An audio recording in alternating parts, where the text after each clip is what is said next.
When a joke changed history, men wrote her name on the ballot paper as a joke to humiliate women, but she shocked everyone by winning the election and at just 27 years old, became America's first female mayor. This happened in 1887 in the small town of Argonia, Kansas, a settlement of only about 500 people. 27-year-old Susanna Dora Salter was a housewife and mother, and an active member of the Women's Christian Temperance Union WCTU. She firmly believed that alcohol destroyed families, so she worked day and night for moral and social reform. At that time, alcohol was officially banned in Kansas, but the law was rarely enforced.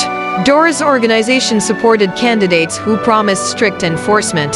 This growing political activity by women angered many men. A group of opponents came up with what they thought was a brilliant plan to humiliate her. Without telling Dora, they secretly nominated her for the position of mayor. Their idea was that a woman running for mayor would look ridiculous, people would laugh, the women's movement would be mocked, and her reputation would be destroyed. On April 4, 1887, when Dora went to cast her vote, she was stunned to see her own name printed on the ballot. She had two choices: step back in embarrassment or accept the challenge. Dora chose to fight.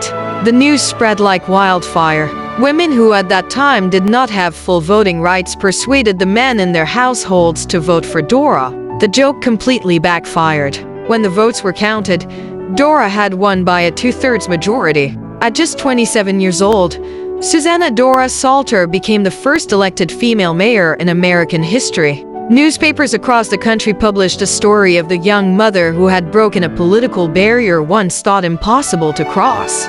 Dora completed her one-year term with dignity and competence. She ran the town council and ensured laws were enforced. Interestingly, her total salary for the entire year was just $1. Her victory proved to the world that women could not only win elections, but also govern effectively. She later shared stages with the famous women's rights leader Susan B. Anthony. Dora lived a long life and passed away in 1961 at the age of 101. She outlived all the men who had mocked her and lived long enough to witness women entering parliaments, courts, and the highest offices of power. What began as a cruel joke became one of history's greatest examples.